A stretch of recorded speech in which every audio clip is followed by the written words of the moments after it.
All right, here we are, Halloween night. I've got a new beer. It's not that new, but it's a new. I don't know if I'm kind of trending on a new style here. What's going on? But I made like this beer. I think it's called like a amber, like an IPA maybe. And so we're gonna try this out tonight. We're gonna see what it's all about. And this is the amber. This is the Centennial IPA. Actually, it's got my Centennial whole hops in it this year, and at the end I dry hopped some Victoria Secret hops.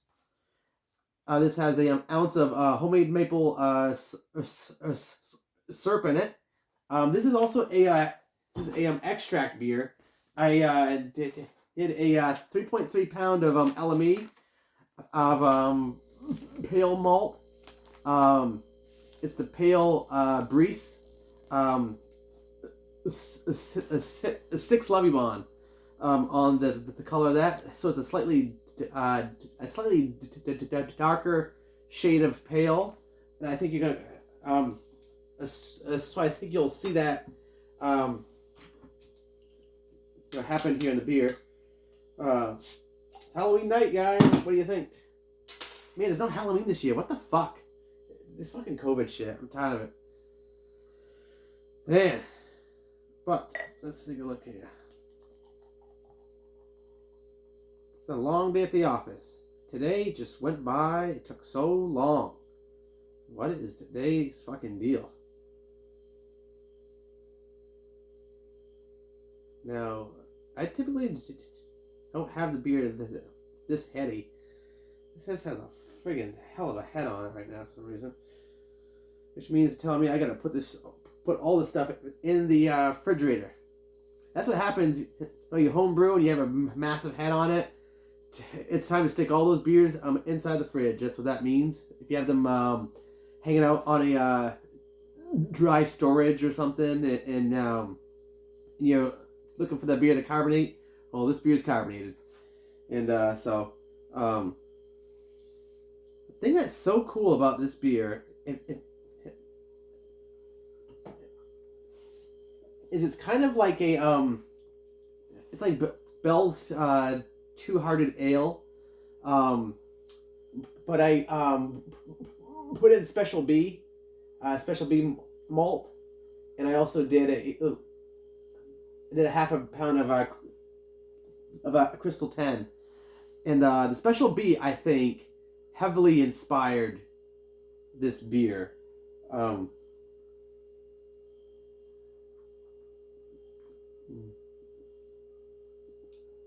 Man,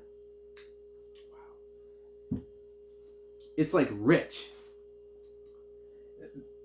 You know, the thing is that LME, liquid malt extract, was rich.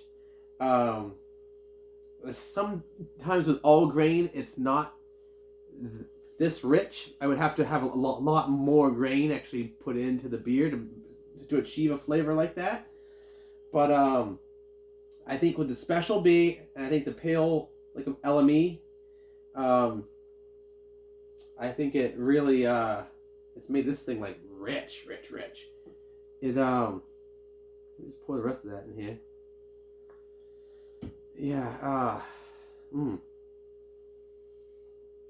So this is what this has. This has a 3.3 pounds of LME pale malt extract.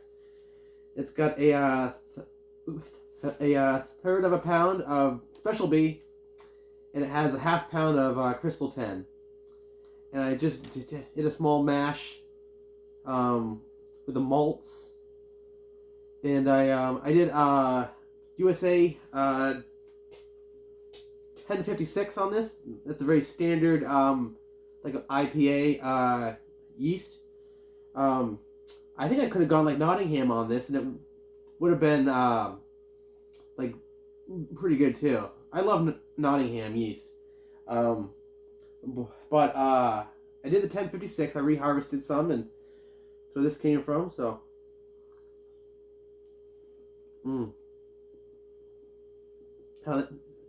now this this beer here is smelly. And you know, I started messing around like with this hop called Victoria's Secret, believe it or not, some time ago, and it's very high end, like alpha. Like, first of all, it's from like Tasmania or like Victoria, Australia, somewhere around there, and it's wicked pungent. It's like 19% alpha. So I had to have like kind of like an 8 or 10%, like like an ounce and a half kind of dry hop. That was kind of like the idea I was going here. So I had the Vic Secret. I just decided to chuck in the whole ounce because it's like not like, because of the 19% alpha.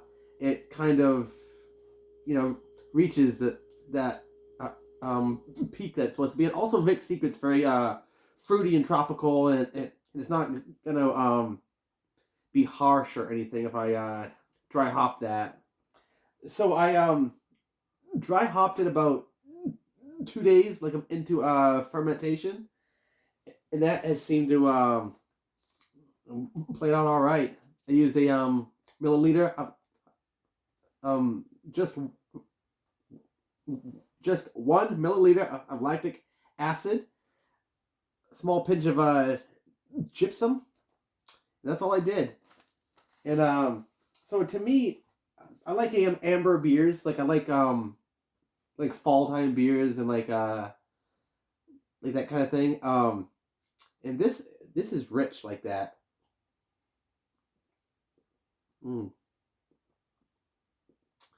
But it has those classic American like hops, like Centennial, Vic at the end, which is really like a kind of a high powered like Centennial, hints of topaz, like it's got like the pineapple kind of thing going on, mango. So yeah, I like this one a lot. I'm actually glad I just kind of like screwed off and just decided to chuck some hops in there and just screw around. I like screw around beers, you know, and I have not made a partial mash, like an extract beer, for some time. So this was kind of cool. Yeah. So it's very like let me try to.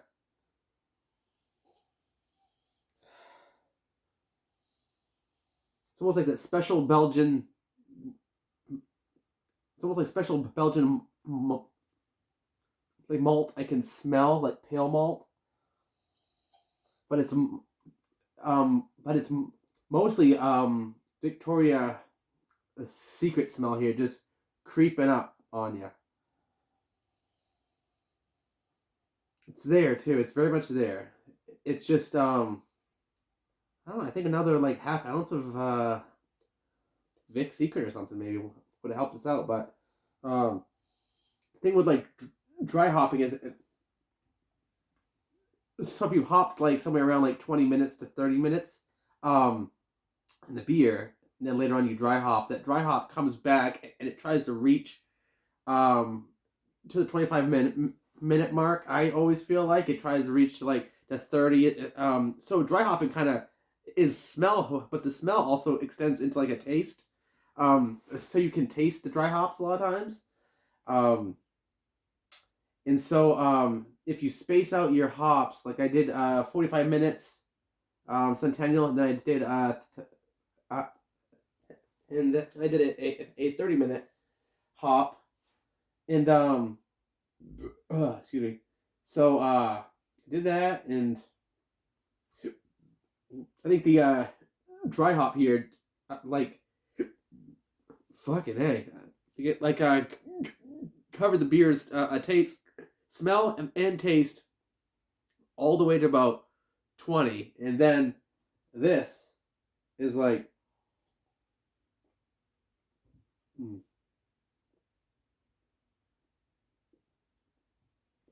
it's fruity a little bit. It's like rich malts with like fruit swirls in there. I would say like with the special B, it's obviously like some plummy kind of like I say plumish because it feels it just feels like purple. Like I feel like I'm tasting like a purple fruit, if you will. Um, and it's man, it's really cool. I like this beer. I might make this again sometime. I might actually use more like LME. I think from now on, I think I'm going to use more liquid malt. I think just to jack up beers and stuff. Sometimes with like mashing, all grain, it's like, okay, I'm going to get 1055, and you mash, and it's like 1050, and you're like, how did I miss that 5? Like, God, I just couldn't get that extra 5 sugar out of that grain. And so that's like how you just go, all right, it's going to pour a little LME, wink, give it a little stir up, scope out the sugar. Okay, well, we got the sugar we needed. And, it's kind of cheating, but it's not really, home brewing. It's all cheating, and it's all good. So, yeah, that's that for that night. Centennial IPA coming at you tonight. This one comes in at about 5.2%. I like my beers around there to start off. I think anything about 5.5 to 6 is a good start for the beer. Start. And so yeah, I'll just stop it before I start stuttering. You know me. But I really like this beer. I like how it has the ounce of maple syrup in it from last year. My stepfather, he made some bomb ass maple syrup last year, and I just had to put a little tinge of that in here. So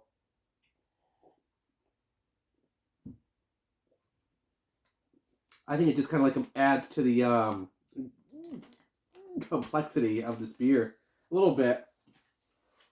It's hard to tell though; it's only an ounce. But that stuff is smooth. That freaking maple syrup my stepfather made is smooth. But anyway, Keag Haus. That's it for the night. Centennial IPA. And did I create like an amber? An amber beer, I wonder. Did I create an amber beer? I don't know. It's like I just don't know. But I like this glass anyway. Yeah, so that's a cool beer. It's really cool. It's brown. I think it's like, yeah. So that's cool. Yeah, Keag Haus, check it out. Centennial IPA.